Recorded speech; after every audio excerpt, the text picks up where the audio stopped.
అందరూ కూడా తెరవండి. అపోస్తలుడైన పౌలు ఎఫెసీ సంఘానికి రాసిన పత్రిక 3వ అధ్యాయం 15వ వచనం మొదటి భాగం చదువుకుందాం. మీరు అంతరంగ పురుషుని యందు శక్తి కలిగి ఆయన ఆత్మ వలన. చాలండి, అందరూ నా వైపు చూడండి ఒకసారి. ఈ మాట నాతో చెప్పండి. మీరు అంతరంగ పురుషుని యందు శక్తి కలిగి. ప్రతి ఒక్కరికి ఒక అంతరంగం ఉంది, ఉందా లేదా? కొంతమంది నా అంతరంగం చెప్తుందండి అంటారు కదా. అందరికీ అంతరంగం ఉంది. ఇన్నర్ బీయింగ్, ఇంగ్లీష్లో ఇన్నర్ బీయింగ్. ఈ మాటను బట్టి మనం గమనించాల్సింది ఏంటంటే, పైకి కనబడే వ్యక్తి సరైన లేదా అసలైన వ్యక్తి కాదు. లోపల మరొక వ్యక్తి ఉన్నాడు. ప్రతి ఒక్కరికి అంతరంగం ఉంది. అక్కడ జరిగే కార్యక్రమాలు, అక్కడ జరిగే ఆలోచనలు, అక్కడ జరిగే తలంపులు, అక్కడ జరుగుతున్న ఉద్దేశాలే దేవుడు చాలా స్పష్టంగా చూస్తూ ఉంటాడు. మనుషులు మన పై రూపాన్ని చూస్తారేమో, కేవలం మనుషులు మన పై రూపాన్ని చూడగలరు. మ్యాన్ కెన్ సీ ఆ అవుట్వర్డ్ అపియరెన్స్. కానీ మనుషుని అంతరంగాన్ని చూడగలిగిన వాడు దేవుడు. ఆయనకున్న శక్తి అలాంటిది. ఇక్కడ కూర్చున్న వేలాది మందిలో మీ పై రూపాన్ని మీ ప్రక్కనున్న వారు చూడగలరేమో, కానీ మీ అంతరంగాన్ని చూసేవాడు మాత్రం ఎవరు? దేవుడే. పౌలు అంటున్నాడు ఎఫెసీ సంఘానికి రాస్తూ, ఇక్కడున్న మీ అందరికీ కూడా ఆంతర్య పురుషుడు ఉన్నాడు. లోపల ఇన్నర్ బీయింగ్ని దేవుడు పురుషునితోనే పోల్చాడు. ఇప్పుడు మీరు స్త్రీలైనా మీ ఇన్నర్ బీయింగ్ ఎవరన్నమాట? అంతరంగ పురుషుడే. మీ అంతరంగ స్త్రీల యందు అనలేదు బైబిల్లో, అంతరంగ పురుషుడు. మీ అంతరంగ పురుషుని యందు మీరు శక్తి కలిగి ఉండండి అంటే అర్థం ఏంటంటే, మీ ఇన్నర్ బీయింగ్ ఎప్పుడు కూడా బలంగా ఉండాలి, శక్తిగా ఉండాలి.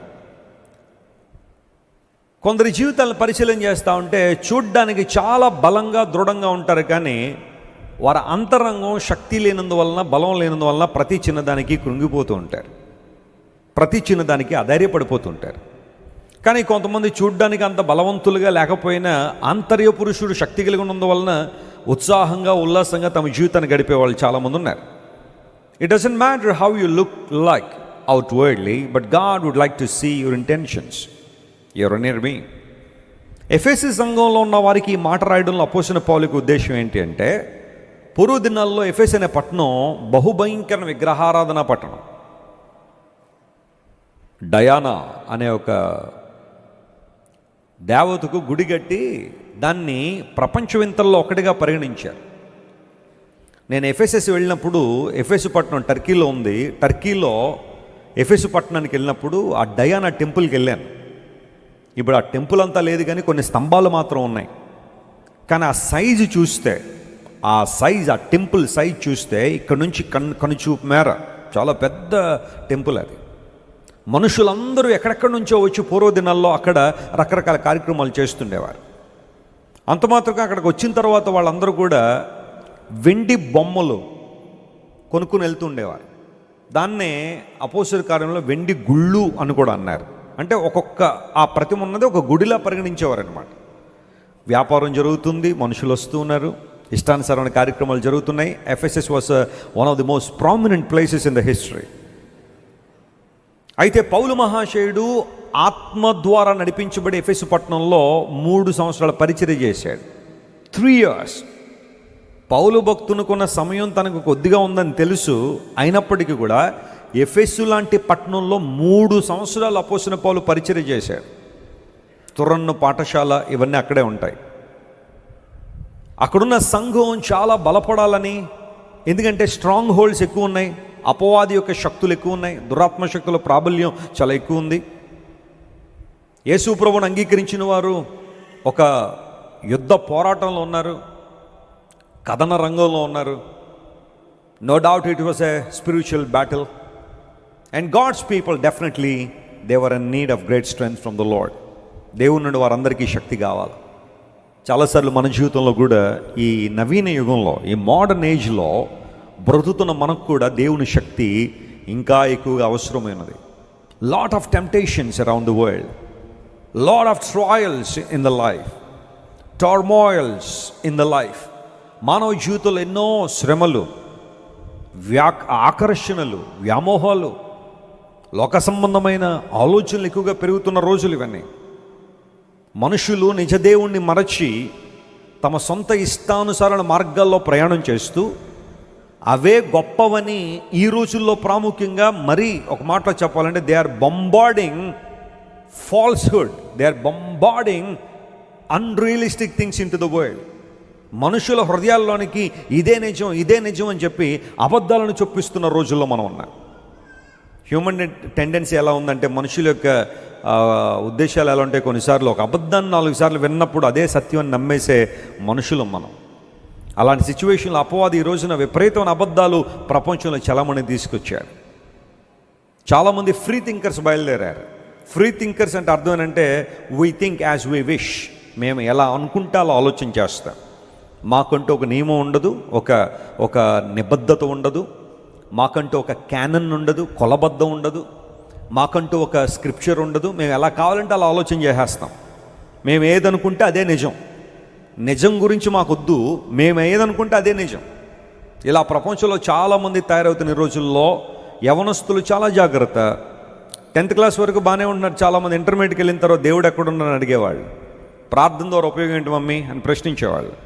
దేవుని మందిరానికి ఎందుకు రావాలి మమ్మీ అని ప్రశ్నించేవాళ్ళు. చాలామంది బయలుదేరిన కారణం ఏంటో తెలుసా? ఈ రకమైన ఆత్మ ఈ రోజున ప్రపంచంలో చాలా భయంకరంగా పనిచేస్తూ ఉంది. ఎఫెసు పట్టణంలో పూర్వ దినాల్లో భయంకర కార్యాలు జరుగుతున్న ఆ దినాల్లో పౌలు భక్తుడు తన ప్రజలందరినీ, అంటే క్రీస్తు రక్తం ద్వారా కడగబడిన సంఘం అంతటిని హెచ్చరిస్తున్నాడు. మీరు ఆంతర్య పురుషునియందు శక్తి కలిగి ఉండాలి. అదే దేవుని ఉద్దేశం. ఇక్కడ కూర్చున్న మనందరూ కూడా శారీరకంగా మనం ఎలా ఉన్నామనే ప్రశ్న కాదు, కానీ ఆంతర్య పురుషుని యందు శక్తి కలిగి ఉన్నామా? దేవుని వాక్యాన్ని వింటున్నప్పుడు, ప్రభువుని గట్టిగా పట్టుకున్నప్పుడు, లార్డ్ మేక్ మీ స్ట్రాంగ్, నన్ను బలవంతునిగా చేయ ప్రభువా, శక్తివంతునిగా చేయ ప్రభువా అని దేవుని ఎప్పుడైనా అడిగావా? అలాంటి ప్రార్థనలు ఎప్పుడైనా చేస్తున్నావా? ప్రభు దగ్గరికి వస్తాం, ప్రార్థన చేయండి అనగానే కొంతమంది మోకరించగానే ఇంకా ప్రభువా ఒకటే డాబా ఉందని కొంచెం పైన వేసుకోవాలనుకున్నాం, లేకపోతే అది ఇవినని ఇంక మోకరించగానే ఇంక అవే ప్రార్థన అంటే. ఇంక అదేనా ప్రార్థన అంటే? ఎప్పుడు బిల్డింగును లేకపోతే బైకును మరొకట. ప్రార్థనలో నువ్వు పోరాడాల్సిందేంటో తెలుసా? దేవ ఆంతర్య పురుషునిందు నాకేం కావాలి? శక్తి కావాలి. పౌలు భక్తుడు తన జీవిత అనుభవం నుంచి మాట్లాడాడు. మా బాహ్య పురుషుడు కృషించిపోతున్నా మా ఆంతర్య పురుషుడు దినదినము ఏం చేయబడుతున్నాడు? నూతనపరచబడుతున్నాడు. అంటే క్రీస్తుకు దగ్గరగా రావడం, క్రీస్తు స్వరూపంలోకి మనం మార్చబడ్డాం. నీకు నాకు ఒక ఎయిమ్ అంటూ ఏదైనా ఉంది అంటే, ఒక గమ్యం అంటూ ఏదైనా ఉంది అంటే అది యేసయ్య రూపంలోనికి మార్చబడ్డమే. హల్లెలూయా. ఆయన రూపంలోనికి, ఆయన పోలికలోనికి రావడం. ఈ బాహ్య పురుషుడు కృషించిపోతున్నా పర్వాలేదు, వయసు పెరిగే కొలిది దేహం ఏమైపోద్ది చెప్పండి? కృషించిపోదు. యవ్వన కాలంలో ఉన్నంత అందం ఆ వృద్ధాప్యంలోనికి వచ్చిన తర్వాత ఉండకపోవచ్చు. ఇప్పుడున్నంత శక్తి అప్పుడు ఉండకపోవచ్చు. యవనస్తులుగా ఇప్పుడు నీకున్నంత యాక్టివ్నెస్ ఒక 60-70 సంవత్సరాల తర్వాత ఉండకపోవచ్చు. శరీరం కృషించిపోద్ది. కళ్ళు సరిగా కనబడని పరిస్థితి రావచ్చు, చెవులు సరిగా వినబడని పరిస్థితి రావచ్చు, శరీరం అంతా కూడా సహకరించని రోజులు అవి రావచ్చు. బాహ్య పురుషుడు కృషించిపోతాడు. డికే అనేది మానవ దేహంలో ఉంది. అది కూడా గనక లేకపోతే మనిషికి దేవుడు అవసరత ఉండేది కాదు. దేవుని అవసరత కొన్నిసార్లు మనకి ఎందుకు ఉందంటే, దేవుడు కొన్నింటిని అలా ఆయన మీద ఆధారపడడానికి కొన్ని అవకాశాలు ఉంచాడు మనకి. ప్రసంగి గ్రంథంలో దైవజనుడైన సొలొమోను గారు చాలా మంచి మాటలు రాశాడు. అవన్నీ చెప్పడానికి సమయం లేదు, కానీ ఆయన రాసిన ప్రసంగి గ్రంథంలో ఒక మాటను మాత్రం జ్ఞాపకం చేస్తాను. చూడండి, వృద్ధాప్యంలోకి వచ్చేసరికి మనిషి పరిస్థితులు ఎలా ఉంటాయనేది అక్కడ రాసుకుంటూ మీరు ఇంటికి వెళ్ళిన తర్వాత ప్రసంగి గ్రంథం 12వ అధ్యాయం 3వ వచనం దగ్గర నుండి 7వ వచనం దాకా మీరు చదివితే వృద్ధాప్యాన్ని తనదైన శైలిలో వివరించాడు ప్రసంగి గారు. ఒకసారి మీకు ఆల్రెడీ చెప్పాను అవన్నీ, ఇప్పుడు అవన్నీ మళ్ళా చెప్పడానికి సమయం లేదు, కానీ 3వ వచనం చదివితే, ఆ దినమున ఇంటి కావలి వారు ఏమవుతారట? వణుకుతారండి. ముసలితనం వచ్చిన తర్వాత చేతులు ఏమవుతాయి చెప్పండి? వణుకుతూ ఉంటాయి. ఇలా కదా, ఇంటికి కావలి వారు అంటే చేతులే అన్నమాట. చేతులే కదా మనకు అన్ని విషయాల్లో సహాయపడేవి. మనం ఏ పని చేయాలనే చేతులే కదా. ఇంటి కావలి వారు వణుకుతారంటే అర్థం ఏంటి? చేతులు వణుకుతాయి అన్నమాట. సో ఆ క్లూతో మీరు ఇంటికి వెళ్ళిన తర్వాత కింద వచ్చిన చదవండి. ఒక అవగాహన మీకు వస్తుంది వృద్ధాప్యంలో మనిషి పరిస్థితి ఎలా ఉంటుందని. ఆ దినమున బలిష్ఠులు వంగుదురు. దేహానికి బలం ఏంటో తెలుసా? నడుము కదా, నడుము దేహానికి బలం. బలిష్ఠులు వంగుదురు అంటే అర్థం ఏంటి? వృద్ధాప్యంలోకి వచ్చిన తర్వాత నడుము వంగిపో. ఆ తర్వాత ఏమన్నాడు? విసిరివారు కొద్దిమంది అగుట చేత, కొద్దిమంది అగుట చేత పని చాలించుకొందురు. విసురువారు అంటే అర్థం ఏంటి? మనం ఏమన్నా తిన్నామంటే విసిరేవేంటి లోపల పళ్ళు. ఆ విసిరేవాళ్ళు కొద్దిమంది అయిపోతారని అంటే వయసు పెరిగే కొలిది ఒక్కో పొన్ను ఏమైపోద్ది? ఊడిపోయినప్పుడు పని చాలించుకుందరంటే తినాలని ఉంది కానీ వద్దులేమ్మా పళ్ళు లేవమ్మా అంటారు కదా. మీరు ఏదన్నా ఒక వేరుశనగ ఉండ పట్టుకెళ్ళి వృద్ధాప్యంలో వాళ్ళకి ఇవ్వండి, తినాలని చాలా ఉంది మనోడా కానీ పళ్ళు సహకరించడం వల్ల వద్దులేండి ఆయన. పని చాలించుకుంటారంటే అర్థం అన్నమాట. తినాలని చాలా ఉంటుంది కానీ తినలేరు, ఎందుకంటే పళ్ళు ఉండవు కాబట్టి. ఆ తర్వాత ఏమన్నా? కిటికీలలో గుండా చూచువారు కానలేకయుందురు. కళ్ళు కిటికీల్లో చూసేవాళ్ళు అంటే అర్థం ఏంటి? మనకు 2 కిటికీలు ఉన్నాయి ఇక్కడ. ఒకసారి కిటికీలు మూయండి అందరూ, ఏం కనబడదు. కిటికీలు తెరిస్తే కనబడతాయి. కిటికీల్లోని చూచువారు కానలేక ఉందరంటే వృద్ధాప్యంలోకి వచ్చేసరికి ఏం తగ్గిపోతుంది? కనుచూపు తగ్గిపోద్ది కదా. అందును బట్టే కళ్ళజోళ్ళ అవసరం వస్తూ ఉంటుంది. మళ్ళీ అందులో పవర్ పెరిగే కొలిది అద్దం దలసరు కూడా ఏమైపోతూ ఉంటుంది? పెరుగుతూ ఉంటుంది. తిరుగుడు రాళ్ళ ధ్వని ఏమైపోయింది? తిరుగుడు రాళ్ళ ధ్వని అంటే అరుగుదల. మన కడుపులో మనం ఏమన్నా తిన్నామంటే అది అరగడానికి శక్తి కావాలి. తిరగటి రాళ్ళ ధ్వని తగ్గిపోద్ది కాబట్టే వృద్ధాప్యంలోకి వెళ్ళే కొలది ఇంకా సాలిడ్స్లోంచి మళ్ళీ లిక్విడ్స్లోకి వచ్చేస్తారు చాలామంది. కొంచెం కఠినమైన పదార్థాలు కానీ లేకపోతే మాంసము కానీ అలాంటివి తినలేకపోతారు. కారణం ఏంటంటే అరుగుదల తగ్గిపోద్ది. ఆ తర్వాత వీధి తలుపులు మూయబడతాయి. పెట్ట యొక్క కోతకొకళ్ళు లేస్తాడు. సంగీతమును చేయు స్త్రీలు, నాదము చేయు వారు అందరూ నిశ్శబ్దముగా ఉంచబడుదురు. సంగీతము చేయువారు ఏమైపోతారట? Vocal cords. సంగీతం చేసే స్త్రీలు అంటే వోకల్ కార్డ్స్ అన్నీ కూడా పోతాయి. అంటే ఆ స్వరం కొంచెం ఇబ్బంది పడుతూ ఉంటారు. పక్షి కోతకు ఒకడు లేస్తాడట, చిన్న శబ్దం అయినా వెంటనే నిద్రలోంచి లేచే అనుభవం ముసలి వాళ్ళకి ఎక్కువ ఉంటుంది. ఆ తర్వాత ఎత్తు చోట్లకి ఏమవుతారంటే వాళ్ళు భయపడతారు. అందరం బట్టే కొంచెం వృద్ధాప్యులు ఉన్న వాళ్ళు మీరు ఏదైనా ఎస్కలేటర్ ఎక్కించండి, ఆ బాబు వద్దు నాయన అంటారు. ఎక్కలేరు. పైకి కొంచెం ఎత్తైన ప్రాంతాలు తీసుకెళ్తే వారు అక్కడ ఉండలేరు. ఆ తర్వాత మార్గములు యందు భయంకరమైన కనబడతాయని. బాదము వృక్షము పువ్వులు పూయను అంటే తల తెల్లబారిపోద్ది అనమాట. వెంట్రుకలు ఏమైపోతాయి అనమాట. బాదం చెట్టు మీరు ఎప్పుడైనా చూస్తే తెల్లగా ఉండదు బాదం చెట్టు. అందును బట్టి కొంతమంది రంగు అయిన వారి తలలు చూడండి ఎలా ఉంటుంది, తెల్లగా ఉంటుంది. కొంతమంది ఇప్పుడు రంగేసి కవర్ చేస్తున్నారు అనుకో, తర్వాత సంగతి. మిడత బరువుగా ఉండును. ప్రతి చిన్న విషయం బరువుగానే ఉంటుంది, వాళ్ళు భారంగా ఉంటుంది. మిడత కూడా బరువుగా ఉంటుందంట, మోయలేరు అన్నమాట, ఏ బరువులు ఎత్తలేరు.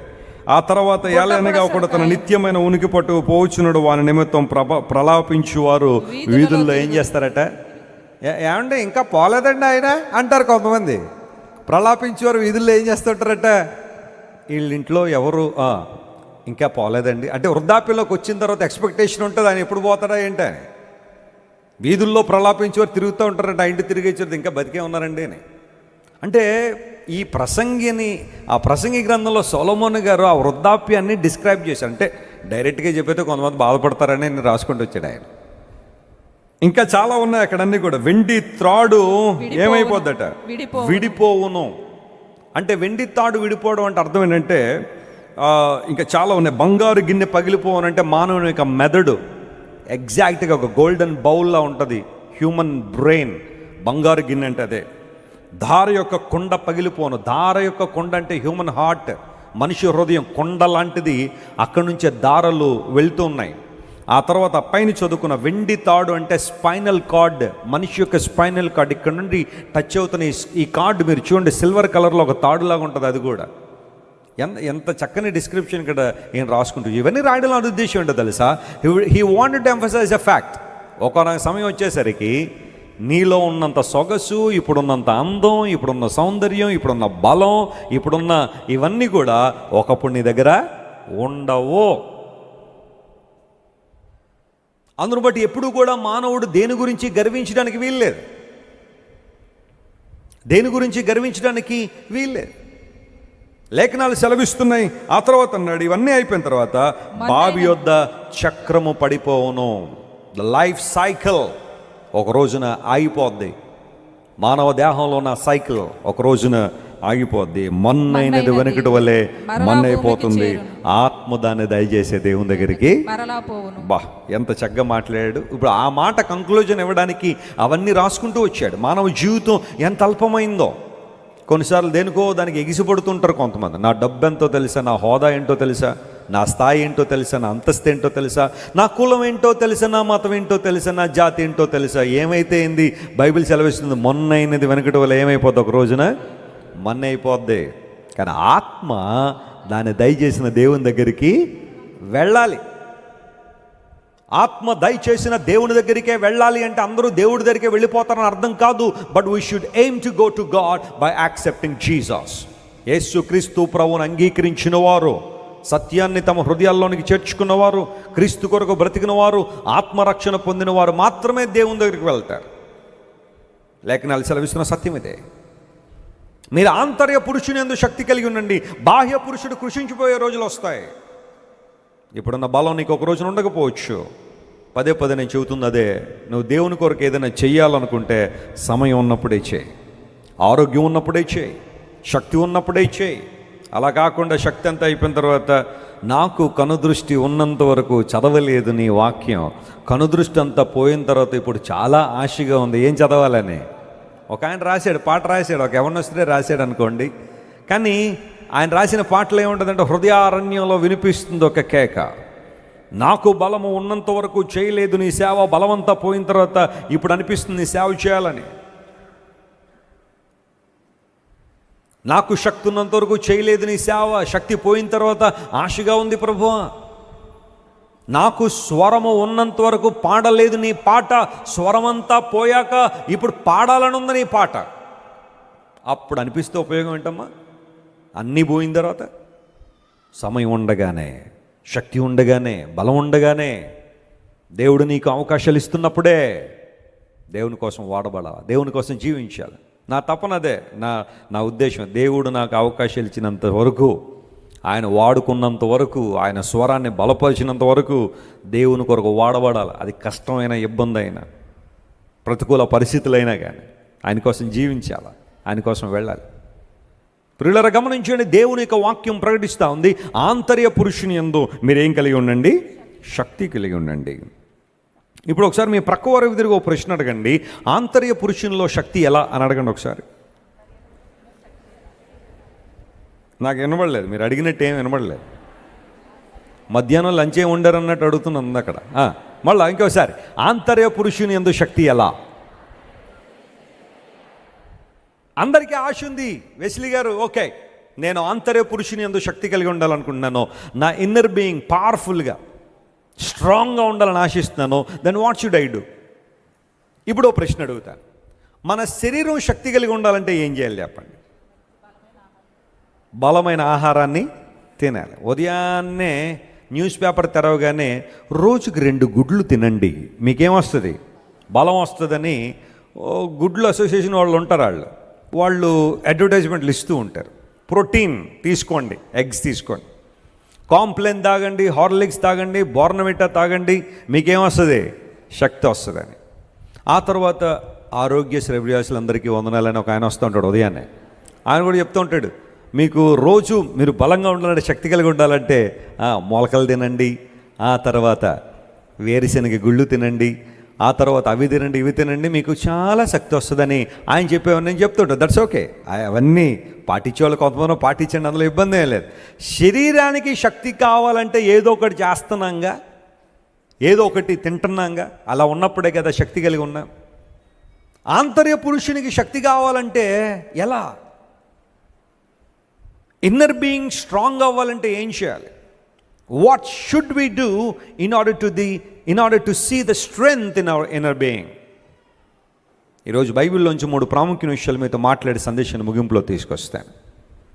ఆంతర్య పురుషుని యందు శక్తి కలిగి జీవించాలంటే దేవుని బిడ్డలు ఏం చేయాలి అంటే, లేఖనాల్లోంచి కొన్ని మాటలు నేను తెలియజేసిన సందేశాన్ని ముగింపులో తీసుకొస్తాను. చూడండి, మొట్టమొదటిగా ప్రార్థన ద్వారా మనం శక్తి పొందొచ్చు అని బైబిల్ సెలవిస్తూ ఉంది. Through prayer we can be strengthened. ప్రార్థన ద్వారా శక్తిని మనం పొందుతున్నామని లేఖనాలు సెలవిస్తున్నాయి. లూకా శుభవార్త 21వ అధ్యాయము 36వ వచనం చదువుతున్నాం. Luke, the Gospel, chapter 21 and verse 36. కాబట్టి మీరు జరగబోయు వీటి నెలను తప్పించుకొని మనుష్య కుమారుని ఎదుట నిలవబడడానికి చూడండి, శక్తి గలవారగుటకు ఎల్లప్పుడూ అప్పుడప్పుడా, అక్కడ ఎల్లప్పుడూ ఉందా అప్పుడప్పుడు ఉందా? థ్యాంక్ గాడ్, చదివారు ఆ మాట. ఎల్లప్పుడూ ప్రార్థన చేయుచు మెలకువగా ఉండడని ఈ మాటలు చెప్పింది ఎవరు? లూకా శుభవార్తలో ఈ మాటలు చెప్పింది ఎవరు? ప్రభువే. యేసయ్య చెప్తున్న మాటలు, జరగబో వీటన్నిటిని మీరు తప్పించుకొని మనుష్య కుమారుని ఎదుట మీరు శక్తిగల వారుగా నిలబడడానికి మీరు ఎల్లప్పుడూ ఏం చేయండి? ప్రార్థన చేయండి. ఎల్లప్పుడూ ప్రార్థన చేయండి అని బైబిల్లో రాయబడిన ఈ మాటను మనం ఎలా తీసుకుంటామంటే, అప్పుడప్పుడు ప్రార్థన చేస్తే సరిపోద్దులే అనుకునే వాళ్ళు చాలామంది ఉంటారు. సంవత్సరానికి ఒక్కమారే ప్రార్థన చేసేవాళ్ళు ఉన్నారు. బహుశా సంవత్సరానికి 2-3 సార్లు ప్రార్థన చేసేవాళ్ళు ఉంటారు. లేదా అది కూడా చేయకుండా దేవుడికి అన్నీ తెలుసు కదండి, ఏ సమయంలో ఏది కావాలో ఆయనే ఇచ్చేస్తాడులేండి అని చెప్పి ఇష్టానుసారం తిరిగే వాళ్ళు కూడా కొంతమంది ఉన్నారు. క్రైస్తవ జీవితంలో ప్రార్థన విశిష్టత నీకు తెలుసుకోలేదు అంటే నువ్వు ఆత్మలో ఎదగట్లేదని అర్థం, నువ్వు స్పిరిచువల్గా బలంగా లేవని అర్థం. నువ్వు ప్రార్థన నిర్లక్ష్యం చేస్తున్నావు అంటే, దేవునితో మాట్లాడే సమయాన్ని నిర్లక్ష్యం చేస్తున్నావంటే నీవు ఆత్మలో శక్తి కలిగిన వాడిగా లేవు. బైబిల్ ఖండితంగా చెప్తా ఉంది, మీరు దేవుని ఎదుట శక్తి గల వారిగా నిలబడాలి అంటే మీరు ఎల్లప్పుడూ ఏం చేయండి? ప్రార్థన చేయండి. ప్రార్థన అంటే కేవలం మనకున్న కోరికలన్నీ కూడా యేసుక్రీస్తు ప్రభువు చెప్పేసుకోవడం మాత్రమే కాదు. ప్రార్థన అంటే దేవునితో సహవాసం చేయడం. కొంతమంది స్నేహితులు ఉంటారు చూడండి, వాళ్ళు ఏం మాట్లాడకపోయినా రోజు కలుసుకుని కాసేపు కూర్చుంటారు ఒక చోట. ఏంటంటే సహవాసం అనమాట. రోజు అడిగే ప్రశ్నలే, ఎలా ఉన్నావు, నిన్నటికి ఇప్పటికి పెద్ద తేడా ఏమి ఉండకపోయినా మళ్ళీ ప్రశ్నలన్నీ అవే రిపీట్ అవుతున్నాయి. ఒకళ్ళు మాట్లాడుకోవడం ఏమీ లేకపోయినా కాసేపు ఇద్దరు అలా కూర్చుని మరలా ఎవరింటికి వెళ్ళిపోతుంటారు. స్నేహితులు ఉంటారు కొంతమంది. If you think God is your friend, you will spend your time with Him. You like to spend your time with God. ఒక సూటి ప్రశ్న అడుగుతున్నాను, రోజులో నువ్వు ఎంత సమయాన్ని నీవు నీ దేవునితో గడుపుతున్నావు? కొంతమంది ఫోన్స్ కనుక తీస్తే ఆ ఫోన్లో స్క్రీన్ టైం అని వస్తుంది. స్క్రీన్ టైం అంటే నువ్వు రోజులో 24 గంటల వ్యవధిలో ఎంతసేపు నువ్వు ఫోన్ వాడేవనేది ఇంకొకళ్ళు ఎవరు చెప్పక్కర్లేదు. నీ ఫోన్ తీసుకుని ఒక్కసారి ఆ స్క్రీన్ టైం చెక్ చేస్తే అందులో తెలిసిపోద్ది. మొన్న ఒక అయింది ఎవరిదో చూస్తే 12 గంటలు ఉంది దానిలో. చెప్పండి ఎంతసేపు? 24 గంటల్లో 12 గంటల స్క్రీన్ టైం. మరి ఏం చూస్తున్నాడో లేకపోతే మరి ఏం జరుగుతుందో నాకే తెలీదు. పోనీ ఉద్యోగం చేసినా కానీ అంతసేపు 12 గంటల ఉద్యోగం. What is your prayer time? You have screen time, you have ఆ టైము ఈ time, like cooking time, eating time అన్నీ ఉన్నాయి. కానీ what is your prayer time? నీ సమయం అంతా దేవుని సన్నిధిలో ప్రార్థన చేయడం. Especially I would like to talk to the brothers. ఎందుకంటే సిస్టర్స్ ఎంతో కొంత ప్రార్థన చేస్తున్నారు. మీరు చాలామంది బ్రదర్సే కొంతమంది ప్రార్థనలో బాగా బలహీనలు అయిపోతారు. ప్రార్థన ఏంటంటే రాదండి వెసిలి గారు, ఎంతకాలం అయింది ప్రభువుని తెలియదు, 10 సంవత్సరాలు అయిందండి, ఇంకా ప్రార్థన చేయడం రావట్లే నీకు అంటే నువ్వు ప్రార్థన చేయడం నేర్చుకోవట్లేదు, సమయం గడపట్లేదు నువ్వు దేవుని సన్నిధిలో. ఎఫెక్టివ్ ప్రేయర్ ఈజ్ పవర్ఫుల్ అని ఉంది బైబిల్లో. ఆ నీతిమంతుని విజ్ఞాపన బలము గలది అన్నాడు బైబిల్లో. విజ్ఞాపన చేయడం, ప్రార్థన చేయడం. నీ పిల్లలు ఎప్పుడైనా నువ్వు ప్రార్థన చేయడం చూసారా? తల్లిదండ్రులను అడుగుతున్న ప్రశ్న, మీ పిల్లలు మీరు ప్రార్థన చేయడం ఎప్పుడైనా చూసారా? మేము అందరికీ కనబడేలా చేయమండి. పోనీ మీ పిల్లల కన్నా కనబడాలి కదా. కొంతమంది ఇలా అడిగితే అలా అడిగే వాళ్ళు ఉంటారు. కొంతమంది అందరికీ కనబడేలా చేయాలని వెసిలి గారు కొన్నిసార్లు చేయాలా. నీ పిల్లలు చూడాలి నువ్వు ప్రార్థన చేస్తావని, వాళ్ళకి అర్థం కావాలి మా డాడీ ప్రేయర్ చేస్తారని, మా మమ్మీ ప్రేయర్ చేస్తుందని తెలియాలా. ప్రార్థనలో ఎంత గొప్పగా మనం ఎదుగుతామో అన్ని గొప్ప కార్యాలు జరుగుతాయి. మన దేవుడు ప్రార్థన, చెప్పాలి గట్టిగా, మన దేవుడు ప్రార్థన ఆలకించేవాడు. జాన్ డగ్లస్ అనే దేవుని సేవకులు చాలా సంవత్సరాల క్రితం రొమేనియా అనే దేశంలో అద్భుతమైన పరిచర్య చేసేవారు. రొమేనియా, రష్యా ఇవన్నీ కూడా పూర్వ దినాల్లో యుఎస్ఎస్ఆర్గా ఉండేవి. ఇప్పుడు అవన్నీ కూడా స్వతంత్ర ప్రతిపత్తి దేశాలుగా అవన్నీ ఎవరికారు పరిపాలన చేసుకున్నారు. సోవియట్ యూనియన్ విడిపోయిన తర్వాత ఎవరి దేశాలు వాళ్ళవే. ఇప్పుడు మరలా రష్యా మరలా సోవియట్ యూనియన్లో విడిపోయిన వాళ్ళందరినీ మళ్ళీ తిరిగి తెచ్చుకోవాలని ఒకళ్ళొకళ్ళ మీద యుద్ధం చేయడం మనం చూస్తున్నాం. యుక్రెయిన్ మీద యుద్ధం బహుశా ఆ భాగంలోనే జరుగుతుందని కొంతమంది విశ్లేషణ చేస్తూ ఉంటారు. నేను రష్యా వెళ్ళినప్పుడు Moscow one of the most powerful countries in the world. ప్రపంచంలో అత్యంత శక్తివంతమైన దేశాల్లో రష్యా కూడా ఒకటి.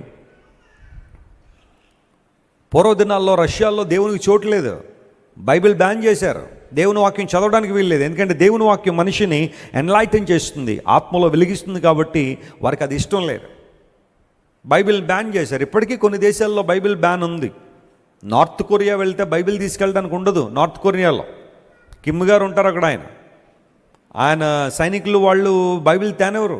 నార్త్ కొరియా వెళ్ళడమే కష్టం, ఆ వెళ్ళేటప్పుడు ఎవరైనా బైబిల్ తీసుకెళ్తారంటే ఇంకా వెనక్కి రాకూడదు అనుకుంటే తీసుకెళ్ళాలి బైబిల్. అలా ఉంటుంది పరిస్థితి అంతా.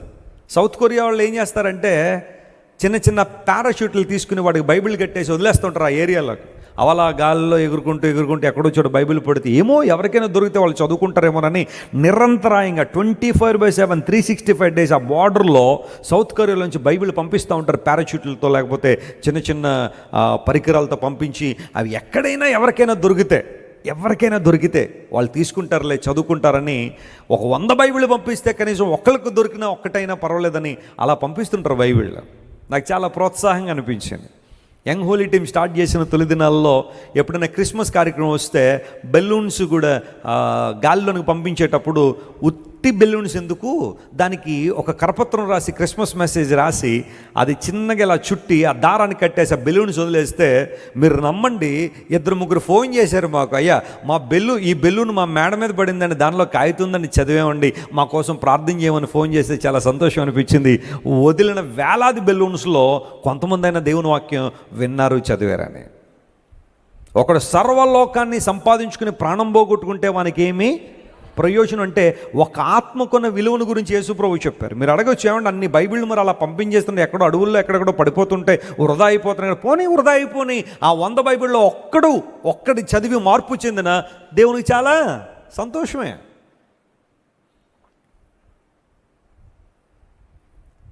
బైబిల్ బ్యాన్ ఉన్న ఆ దేశాలు, అలాంటి దేశాల్లో జాన్ డగ్లస్ అనే దేవుని సేవకుడు రొమేనియాలకు బైబిల్ తీసుకెళ్ళాలనుకున్నాడు. యాజ్ యూజువల్గా బైబిల్ తీసుకెళ్తే జైల్లో పెట్టడమో లేకపోతే తల తీసేయడమో ఏదో ఒకటి జరుగుద్ది. దేవుని సేవకుడు ప్రార్థన చేశాడు, దేవా నువ్వు నాకు సహాయం చేయి, ప్రాణాలు తెగించి రొమేనియా వెళ్తున్నాను, బైబిల్ అన్నీ తీసుకెళ్తాను, ఉంటే ఉంటాను లేకపోతే నీ దగ్గర ఉంటాను ప్రభువా, నాకు సహాయం చేయి, కనీసం కొంతమందికైనా బైబిల్ ఇవ్వాలని చెప్పి ప్రార్థన చేయడం ప్రారంభించాడు.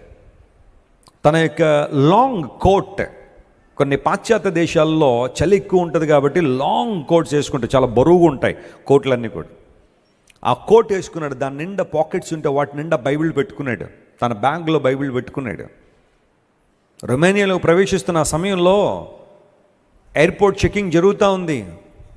ఒక ఆయన చెక్ చేస్తూ ఉన్నాడు అందరినీ. ఆ దేశానికి తేకూడని ఏమన్నా ఉంటే ఎవరైనా తీసుకొస్తే వాళ్ళని జైలుకి పంపిస్తారు. అందరూ లైన్లో నిలబడ్డారు, సేవకుడు కూడా లైన్లో నిలబడ్డాడు, ఈయన దగ్గరనే బైబిళ్ళు ఉన్నాయి. మెల్లమెల్లగా లైన్ ముందుకెళ్తుంది, సేవకుడి దగ్గరికి వస్తున్నాడు, ఆఫీసర్ దగ్గరికి. జాన్ డగ్లస్ ప్రార్థన చేశాడు, ప్రభువా I truly believe that your prayer answering God. చాలా సంవత్సరాల క్రితం నువ్వు ఈ లోకంలో ఉన్నప్పుడు చాలామంది గురుడు వారి కన్నులు తెరవజేశావు, చూడని వారికి చూపునిచ్చావు. కానీ ఇప్పుడు నా సిన్సియర్ ప్రేయర్ ఏంటంటే ఈ చూస్తున్న ఆఫీసర్ కళ్ళు కాసేపు మూసేనాయన, నేను బయటికి వెళ్ళిపోయేదాకా ప్రార్థన చేశాడు. దావీదుడు వచ్చాడు, what's your name? My name is John Douglas. Why do you want to come to our country? ఏదో చెప్పాడు ఆయన, మా దేశానికి ఎందుకు వచ్చావంటే, నువ్వేమన్నా క్యారీ చేస్తున్నావా ఈ దేశంలోకి రాకుండా అంటే ఏం మాట్లాడలేదు.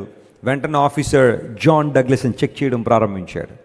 బైబిళ్ళన్నీ కనబడుతూనే ఉన్నాయి, కోట్ నిండా తగులుతూనే ఉన్నాయి. ఆయన మొత్తం చెక్ చేసి mister Douglas now you can go అన్నాడంట. ఆయన డగ్లస్ గారు మీరు వెళ్ళిపోండి మా దేశంలోకి అన్నాడు. దేవుని సేవకుడు, ప్రభువా థ్యాంక్ యూ నాయన, ఎంత చక్కగా విన్నాను ఆయన ప్రార్థన. కళ్ళున్నవారికి కళ్ళు ఇచ్చిన దేవుడు కళ్ళున్నవారిని కూడా మూయగలడు ఆయన ప్రణాళికల కోసం. దేవుని స్తోత్రం చెప్పండి, హల్లెలూయా. ఆయన చిత్తం నెరవేర్చబడ్డం కోసం ఎలీషా ప్రార్థన చేశాడా లేదా? అలా చేశాడు.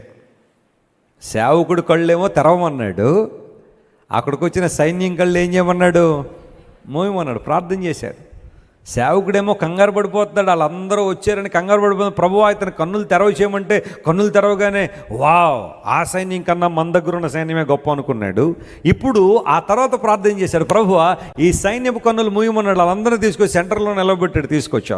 ఆ సంఘటన అంతా మనకు తెలిసిందే. Our God is wonder working God when we pray genuinely. దేవుని సన్నిధిలో మనం హృదయపూర్వకంగా ప్రార్థన చేసినప్పుడు, యథార్థంగా ప్రార్థించే దేవుడు మన ప్రార్థన వింటాడు. అంతర్య పురుషుని యందు మనం శక్తి కలిగి ఉండాలి అంటే ప్రార్థనలో ఎల్లప్పుడూ మీరు ఎలా ఉండండి? మెలకువగా ఉండండి, మెలకువగా ఉండండి. ఎప్పుడో మాట చెబుతుంటానో మరొకసారి మన గమనంలో జ్ఞాపకం తెచ్చుకుందాం. Less prayer less power. అందరూ చెప్పండి, less prayer less power, more prayer more power. ఇప్పుడు మూడోది మీరు అందరూ పూరించాలా? No prayer no power. ఎందుకు కొన్నిసార్లు దురాత్మ శక్తుల ప్రాబల్యాన్ని జయించలేకపోతున్నావు? ప్రస్తుత లోకాన్ని ప్రేరేపిస్తున్న సాతాను శక్తుల యొక్క ప్రాబల్యాన్ని ఎందుకు జయించలేకపోతున్నావు? అపవాది నిన్ను నిరాశకు నిస్పృహ గురి చేస్తుంటే ఎందుకు అపవాదికి నువ్వు చోటిస్తున్నావు అంటే ఆంతర పురుషుల్లో శక్తి లేదు, ప్రార్థన లేదు. కాబట్టి ప్రార్థించేయి. దేవుడు చూస్తున్నాడని ప్రార్థించేయి. ప్రభు గమనిస్తున్నాడని ప్రార్థించేయి. ఆయన ఈ ప్రార్థన వింటున్నాడని విశ్వాసంతో ప్రార్థించేయి. అప్పుడు కదా నువ్వు బలం పొందేది, దేవునిలో కొనసాగేది. నీ భర్త ఇంకా ప్రభువుని అంగీకరించలేదా? చేయి, ప్రార్థించే. నీ భర్త మార్పు కోసం ప్రార్థించే. కానీ ఆయన మారడండి, వెస్లీ గారు. ఆమె మారదండి, నా భార్య అస్సలు మారదండి, మీరు ఆమె గురించి నన్ను ప్రార్థన చేయమని అడగండి అన్నాడు ఒక ఆయన. నా భార్యలో అసలు మార్పు లేదండి అంటే ప్రార్థన చేయ బ్రదర్ అంటే ఆయన అన్నాడు ఆమె అత్తలు మారదండి అంటే ఆవిడ మారడం ఈయనకి ఇష్టం లేదన్నట్టుగా ఉంది ఇప్పుడు పరిస్థితి అక్కడ. పిల్లలు మారరండి. Don't ever say that. Pray for that. చేయి, ప్రార్థించే బలంగా. హడ్సన్ టాలర్ ప్రభువులో చాలా బలంగా వానబడ్డానికి కారణం తన తల్లి చేసిన ప్రార్థన. ఆమె చేసిన ప్రార్థన చాలా గొప్పది. హడ్సన్ టాలర్ యవ్వన కాలంలోకి వచ్చిన తర్వాత ప్రారంభించింది తల్లి, ప్రభువా నా కుమారుడు యవ్వన కాలంలో నేను పట్టుకోవాలి ప్రభువా, రక్షణ పొందాలి ప్రభువా, తన యవ్వనాన్ని నీ కొరకు వాడాలి ప్రభువా. లోకంలో చాలామంది తమ యవ్వనాన్ని వ్యర్థమైన వాటి కోసం వినియోగించే వాళ్ళు ఉన్నారు. కానీ నా కుమారుడు పవిత్రమైన కార్యాల కోసం, నీ కార్యాల కోసం తన యవ్వనాన్ని వాడాలి. తల్లి ప్రార్థన చేయడం మొదలుపెట్టింది. My dear mothers, are you praying for your teenage boys and teenage girls? మీ ఇళ్లలో ఉన్న యవనస్తుల కోసం మీరు ప్రార్థన చేస్తున్నారా? వారి బలం దేవునికి ఇవ్వాలని. నీ బిడ్డలు వారి బలాన్ని దేవునికి ఇవ్వకపోతే సాతానుడు వారి బలాన్ని చాలా బలంగా వాడుకుంటాడు. సాతాను చేతిలో వాడబడే పిల్లలుగా ఉండాలని కోరుతున్నావా, లేదా దేవుడు వాడుకునే బిడ్డలుగా ఉండాలని కోరుతున్నావా? మా తల్లిగారు మా కోసం ప్రార్థించారు, మా ముగ్గురు కోసం. ప్రభువా మా బిడ్డలు తమ యవ్వన బలాన్ని కోసం వాడాలని ఆయన. మేము టీనేజ్లో ఉండగానే ప్రభువుని అంగీకరించాం, టీనేజ్లో ఉండగానే సేవకు వచ్చాం. నేను చెప్పగలను ప్రియుల, నా యవ్వనానికి నేను న్యాయం చేశానని చెప్తాను. ఎందుకోసం తెలుసా? అది నా యేసయ్య కోసం వాడాను. దేవుడు నా మన స్తోత్రం కలుగును గాక. నాకు వేరే ఎజెండా ఏం లేదు, వేరే ఆబ్జెక్టివ్ ఏం లేదు. దేవుని సేవ సేవ సేవ సేవ.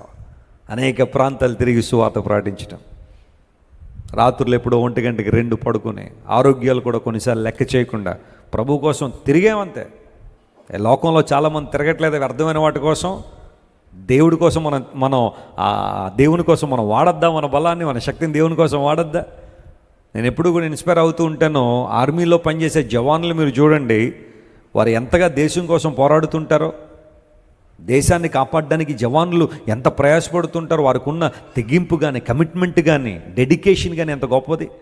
అమెరికాలో నేవీ సీల్స్ అని ఉంటారు. వాళ్ళు ట్రైనింగ్ చదివితే మనకే 4 గ్లాసులు నీళ్ళు తాగాలనిపిస్తుంది వాళ్ళ ట్రైనింగ్ గురించి చదివితే. నేవీ సీల్స్ యొక్క ట్రైనింగ్, ఒక్క నేవీ సీల్స్ అమెరికాలో సిద్ధపరచాలంటే వారికి ఎంత ప్రయాస. ఏ నేవీ సీల్ కూడా రోజుకు 4 గంటల కన్నా ఎక్కువ పడుకోడట. 4 గంటల కన్నా ఎక్కువ పడుకోరు వాళ్ళు. అంతే 4 అవర్స్కే వారి దేహాన్ని సెట్ చేసుకుంటారు వాళ్ళు. మనకి 8 గంటలు రోజు నిద్రపోయినా నిద్ర ఉండలేదండి వెస్లీ గారు, బాగా బక్కచిక్కిపోతున్నానండి, ట్యాన్ వచ్చేస్తుందండి. 8 గంటలు పడుకుని 4 గంటలు పడుకుంటారు వాళ్ళు. ప్రపంచంలో ఏది దొరికితే అది తిని కడుపు నింపేసుకోగలరు వాళ్ళు.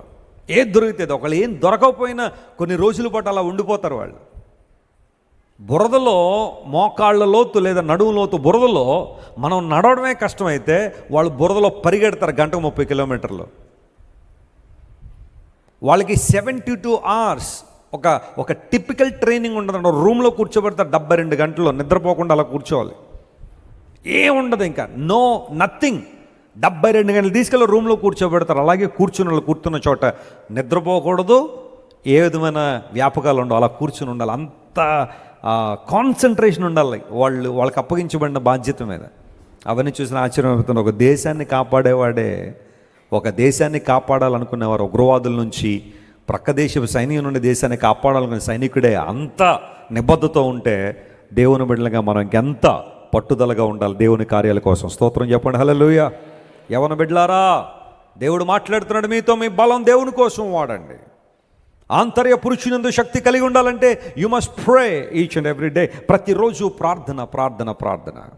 హడ్సన్ టేలర్ తల్లి ప్రార్థన చేసిన, ప్రభువా నా కుమారుడు బలం నీ కొరకు వాడబడాలి. హడ్సన్ టేలర్ ఒక రోజున తన తండ్రి గారి యొక్క లైబ్రరీలోకి వచ్చాడు. అటు ఇటు తిరుగుతూ ఉన్నాడు. తల్లి ప్రార్థన చేసిన దూరంగా ఉండి, నా కుమారుడు మారాలి ప్రభు అని. ఈ లోపల అటు ఇటు తిరిగి ఏదో పుస్తకం చదవాలనిపించింది హడ్సన్ టేలర్కి. అలా పుస్తకం చదవడానికి ఆ లైబ్రరీ అంతా చూస్తారు కదా, ఒక కరపత్రిక దొరికింది, ఒక చిన్న పేపర్ దొరికింది. దాని మీద ఇట్ ఈస్ ఫినిష్డ్ అనే మాట రాయబడింది. ఇది సమాప్తము అని. సమాప్తమైనదనే మాట చూశాడు. It is finish. టెటెలెస్టాయ్, యేసు ప్రభు పలికిన మాట సిలువలో. ఎన్నో మాట అది? 6వ మాట. ఓకే, యేసయ్య సిలువలో 6వ మాట పలికాడు కదా, ఇది సమాప్తమైనదని, ఇట్ ఈస్ ఫినిష్డ్ అని. ఆ కరపత్రం చూశాడు. ఎవరో దేవుని సేవకుడు రాశాడు ఆ కరపత్రిక. ఏమి సమాప్తం అయింది? ఇట్ ఈస్ ఫినిష్డ్ అని ఎందుకు పలికారు యేసయ్య? ఆ మాటలన్నీ చదివేసరికి పర్సనల్ కన్విక్షన్లోకి వచ్చాడు. సత్యం విషయంలో అనుభవంలోనికి వస్తా ఉన్నాడు. యేసు ప్రభు తన కోసం మరణించాడని గుర్తించాడు. యేసు ప్రభు తన కోసం సిలువలో చనిపోయాడని గుర్తించాడు. నా రక్షణ కోసం యేసు ప్రభు తన యొక్క ప్రాణాన్ని బలిదానంగా అప్పగించాడని గుర్తించాడు. నా పాపాలు కడిగి వేయడం కోసం యేసు ప్రభు తన పవిత్రమైన రక్తం సిలువలో కార్చాడని అర్థం చేసుకున్నాడు. కన్విక్షన్లోకి వచ్చాడు. అందులో బట్టి నేను ఎప్పుడు ఎక్కడికి వెళ్ళినా చెబుతుంటాను, world wide, it's not about conversion. చాలామంది రోజుల్లో కన్వర్షన్లు రిలీజియస్ కన్వర్షన్లు ఎక్కువ పెరిగిపోతున్నాయి. మత మార్పిడి ఎక్కువ పెరుగుతుంది. ఇది కన్వర్షన్ కాదు. నేను ఎప్పుడు ఆ పదాన్ని చెప్పడానికి ఇష్టపడను. ఎవరైనా ఉన్న ఆ పదం ఎక్కువ వాడడం కన్నా ఇట్స్ ఎ పర్సనల్ కన్విక్షన్ అంటాను. ఆమేన్, హల్లెలూయా. ఇది కన్వర్షన్ కాదు, ఇది ఏంటిది? కన్విక్షన్. ఇది దేవుని పట్ల ఒక మనిషి యొక్క ఉద్దేశం మారడం. ఎంతవరకు దేవుడు అంటే ఏదో ఏదో ఏదో అనుకున్న వాళ్ళు నిజ దేవుడు సత్యదేవుని వైపు తిరగడం, it's a personal conviction about the truth of God. దేవుని సత్యం విషయమే అవగాహన ఇది, అంతేగాని కన్వర్షన్ కాదు ఇది. యేసు ప్రభు ఎప్పుడు ఎవరో మతాలు మార్చాలని రాలా. ఒకవేళ నిజంగా మతాలు మార్చడమే దేవుని యొక్క ఉద్దేశం అయితే ఆయన ఆపగలిగారు ఎవరు చెప్పండి? అసలు ఎవరు అడ్డుకోగలరు ఆయన్ని? మతాలు మార్చడమే దేవుని ఉద్దేశం అయితే ఆయన ఎవరు ఆపగలరు? కానీ దేవుడు ప్రతి ఒక్కరికి స్వేచ్ఛను ఇచ్చాడు, ఫ్రీ విల్ ఇచ్చాడు. స్వేచ్ఛను దేవుడు నీకు ఇచ్చిన ఆ ఎంపిక చేసుకునే లక్షణాన్ని ఉపయోగించి దేవుని ప్రేమను గుర్తించి, అయ్యా నువ్వు నాకు కావాలని అడిగితే రక్షణ ఇస్తాను. బలవంతంగా ఎవరిని దేవుడు తన వైపు ఆకర్షించమని చెప్పలేదు. అందును బట్టి యేసుక్రీస్తు ప్రభు యొక్క ప్రకటన ఎప్పుడు మత ప్రచారం కాదు, లేదా మత మార్పిడి కాదు. ఇది ప్రభు గురించి చెప్పాల్సింది ఏదో మేము చెప్తాం దేవుని సేవకులుగా. నీకు ఇష్టమైతే నమ్ము, లేకపోతే దానికి సరైన పర్యవసానాలు ఒక రోజున అనుభవిస్తావు, అంతే. That's it. ఇందులో బలవంతం పెట్టేసి, గొంతు మీద కత్తి పెట్టేసి, ఇక్కడ తుపాకీ పెట్టేసి నువ్వు మారుతావు లేకపోతే షూట్ చేసావు ఎవరైనా అన్నారా? అది బలవంతం అంటే. బలవంతం మతి మార్పుళ్ళు అంటే అవి. తుపాకీ పెట్టేసి కొంతమంది చూడండి, నువ్వు యేసు ప్రభువును వదలకపోతే ఉద్యోగం తీసేస్తామంటారు చూసారు, అది బలవంతం అంటే. అంతేగాని ప్రభువుని అంగీకరించడానికి ఇందులో బలవంతం ఏముంది? నువ్వు యేసు ప్రభువుని నమ్ముకుంటే అలా చేస్తాం ఎలా చేస్తామని బెదిరిస్తారు చూసారు, అవి బలవంతం మత మార్పిళ్ళు అంటే. కానీ యేసు ప్రభు ఎప్పుడు కూడా ఎవరిని బలవంతం చేసినట్టుగా పేక మీద కత్తి పెట్టి ఇప్పుడు నువ్వు నమ్ముకుంటావు లేకపోతే కోసేనా అన్నాడు ఆయన ఎవరినైనా? నీకోసం ప్రాణం పెట్టాడు ఆయన. ఆయన ఎప్పుడు నీ రక్తాన్ని అడగలా, తన రక్తాన్ని నీకోసం కార్చాడు ఆయన. దేవుడు నామమున స్తోత్రం కలుగును గాక. He shirt his blood for you. తన ప్రాణాన్ని నీకోసం ఇచ్చేసిన దేవుడు ఆయన.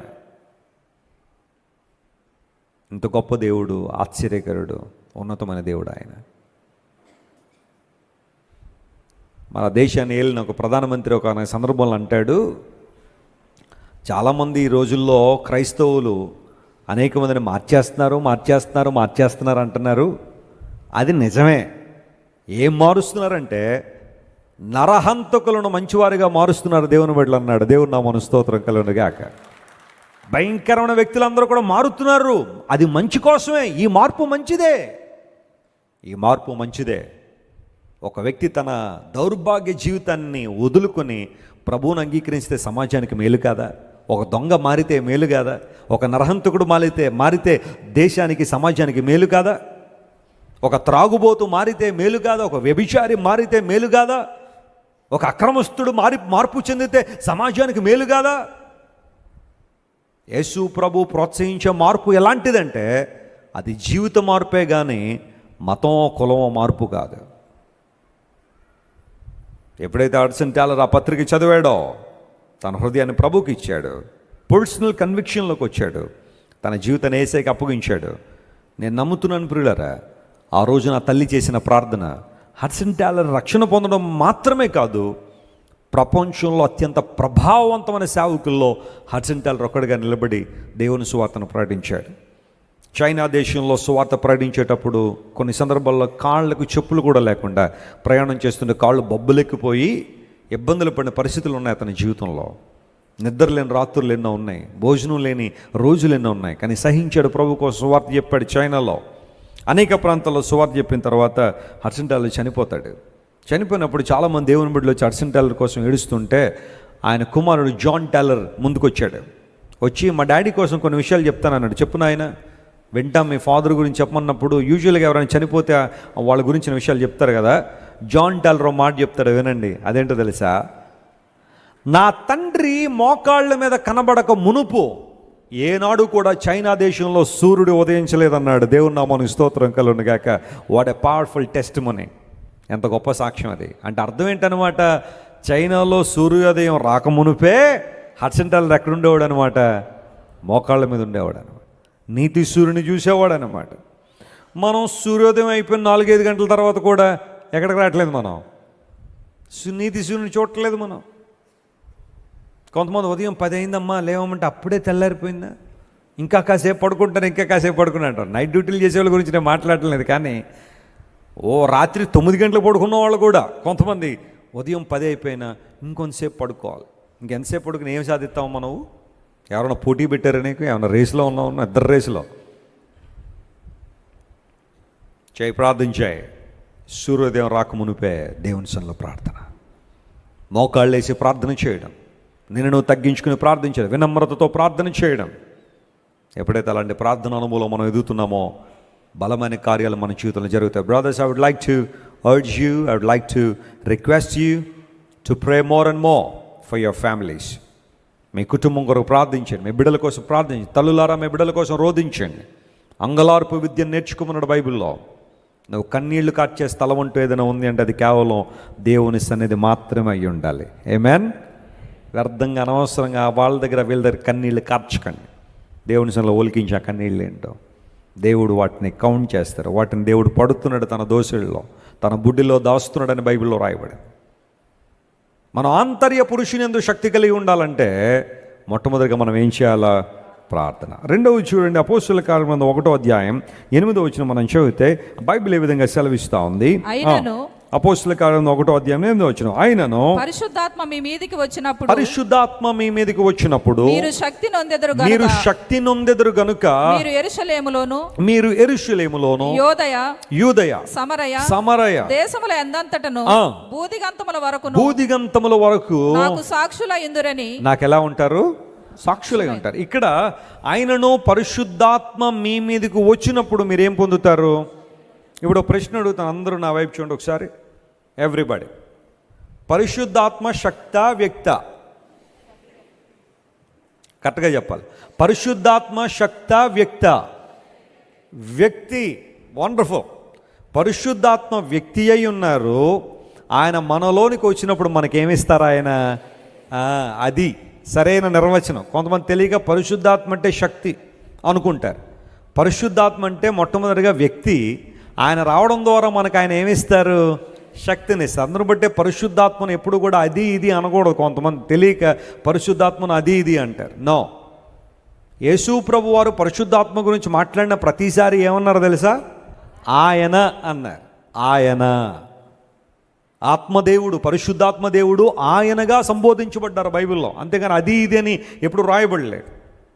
ఈ విషయంలో కొంతమంది సరైన అవగాహన లేదు ఈ రోజుల్లో. పరిశుద్ధాత్మ అంటే ఏదో అనుకుంటున్నారు కొంతమంది. పరిశుద్ధాత్మ వ్యక్తి అయి ఉన్నారు. ఆయన ఎవరిలో అయితే నివసిస్తున్నారో చెప్పండి, వారికి ఏమి అనుగ్రహిస్తున్నాడు? ఆయన శక్తిని ఇస్తున్నాడు. ఈ శక్తి దేనికి అంటే యెరూషలేములోను, యోదయలోను, సమరయలోను, ఆ తర్వాత భూమి అందంతటా ఆయనకి ఎలా ఉండాలని? సాక్షులై ఉండాలి. మనం ఎవరికి సాక్షులమై ఉన్నాం? దేవునికి సాక్షులమై, క్రీస్తు సాక్షులమై ఉన్నాం మనం.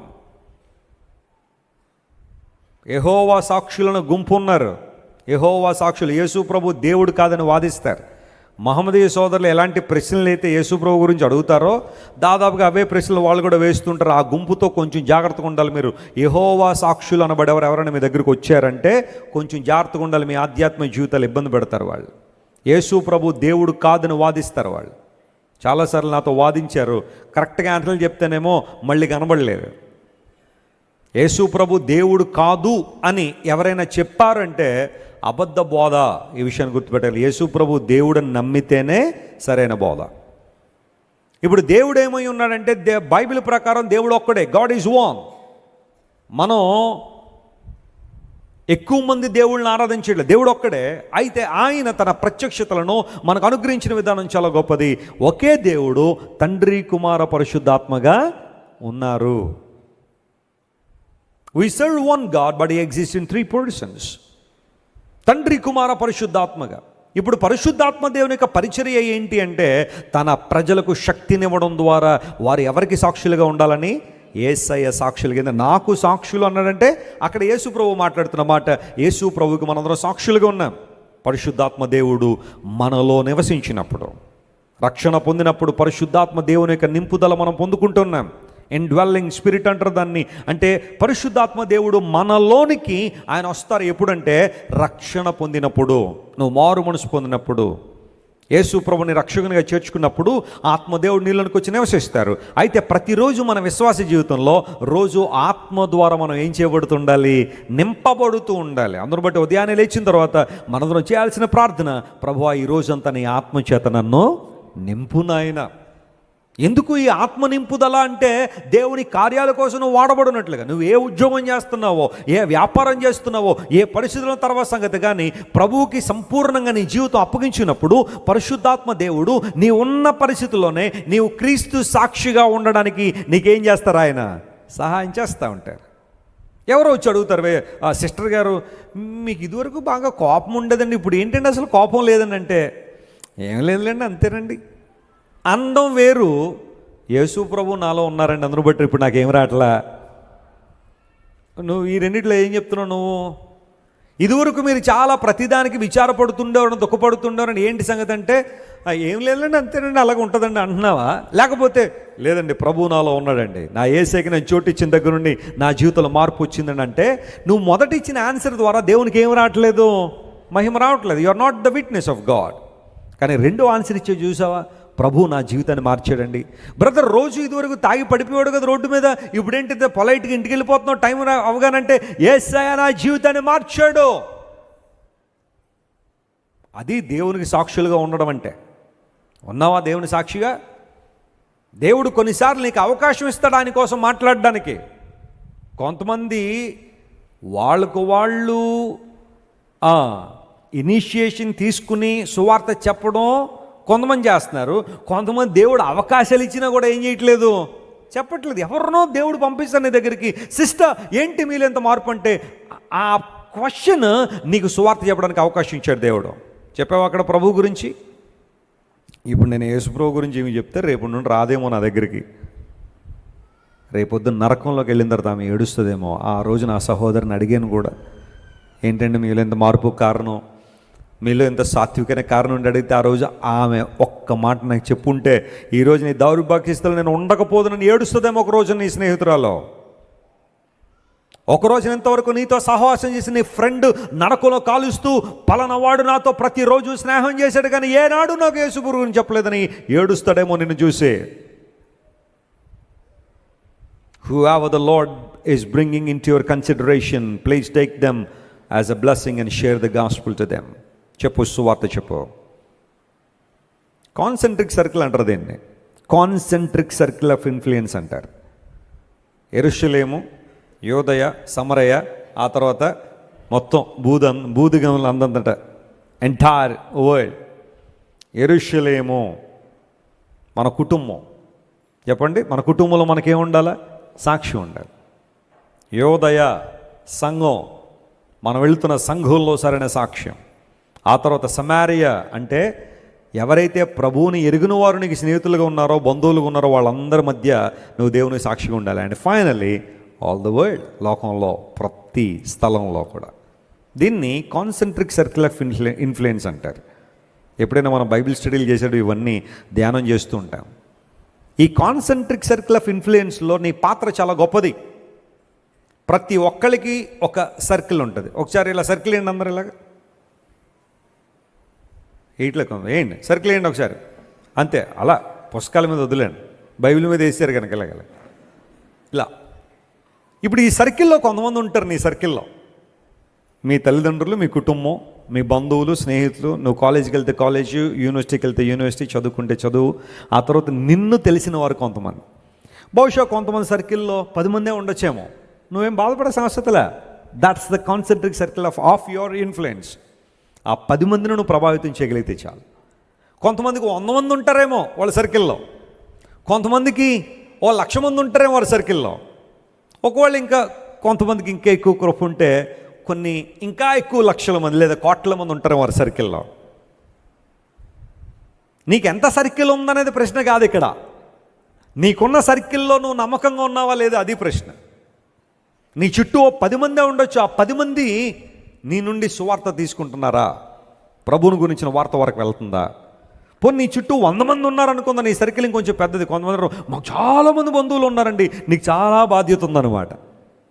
చాలామంది బంధువులు ఉన్నారని పొగుడుపోవడం లేకపోతే ఆనందించడం కాదు, అంత బాధ్యత కూడా నువ్వు తీసుకోవాలి. నా స్నేహితులంటే అబ్బో నా ఫేస్బుక్లో 5,000 మంది ఫ్రెండ్స్ అండి. 5,000 మంది ఫ్రెండ్స్ ఉన్నప్పుడు ఎవరికైనా సువార్త చెప్పావా? ప్రభు మాటలు చెప్పావా?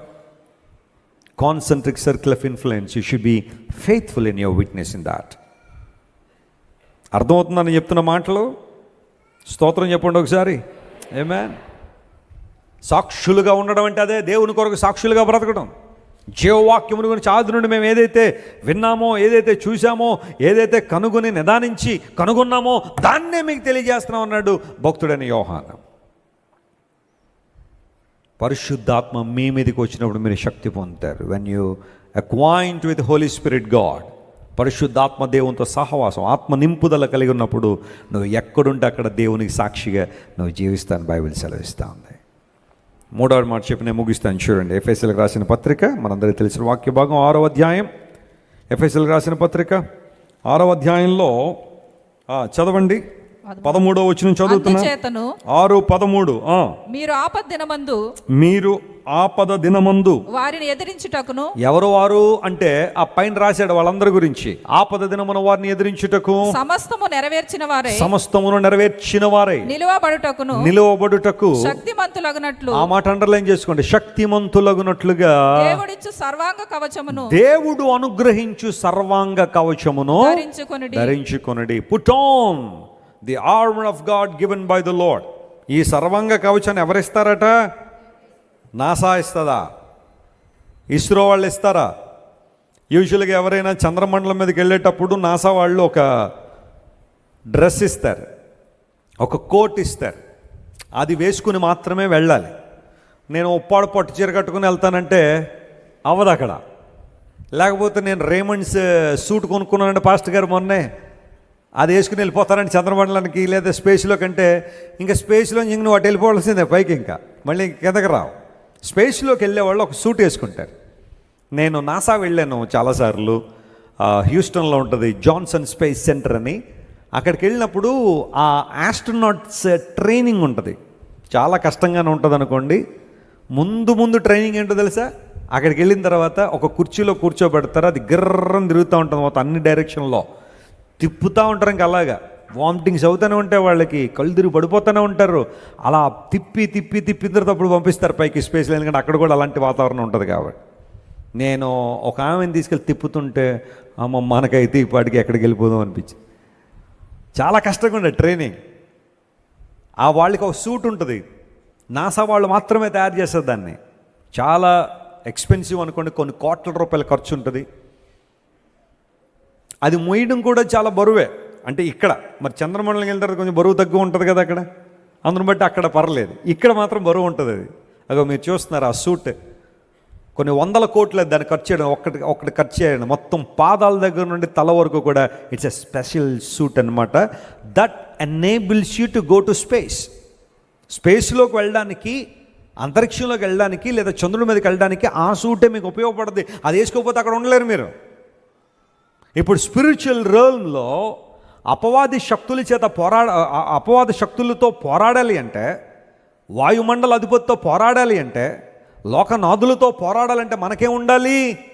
సర్వాంగ కవచం ఉండాలి. స్తోత్రం చెప్పండి, హల్లెలూయా. ఆ కవచం ఏంటో ఆ క్రిందన్నీ రాసుకుంటూ వచ్చాడు, అవన్నీ చెప్పడానికి సమయం లేదు. కానీ ఆపద దినమందు వారిని ఎదిరించడానికి, సమస్తమును నెరవేర్చిన వారై శక్తివంతులుగా మీరు నిలబడడానికి సర్వాంగ కవచాన్ని ధరించుకోండి. Put on the armour of God. ఇప్పటిదాకా చాలా ధరించుకున్నావు నీవు, కానీ సర్వాంగ కవచం నీలో లేదేమో. ఒకవేళ కొంతమంది సర్వాంగ కవచాన్ని ధరించుకుని ఉన్నా, ఒకవేళ ఆ సర్వాంగ కవచాన్ని సరిగా ఉపయోగించట్లేదేమో. యుద్ధంలోకి వెళ్ళిన తర్వాత ఒక ఆయుధం ఇచ్చినప్పుడు, యుద్ధంలోకి వెళ్ళిన తర్వాత ఆయుధాన్ని ఏం చేయాలి? వాడాలి. అంతేగాని ఆయుధాన్ని లోపల దాచిపెట్టేసి ఎవరొస్తాడు రండి అంటే ఏమంటారు? వచ్చేసి చక్కగా తీసుకుని వెళ్ళిపోతారు నిన్ను, ఎందుకంటే నువ్వు ఆయుధం వాడట్లేదు కాబట్టి. లేఖనం సెలవిస్తూ ఉంది, దేవుని వాక్యం అనే ఆత్మ ఖడ్గం మీ దగ్గర ఉంది, దాన్ని ఏం చేయాలి? మీరు ఉపయోగించాలి.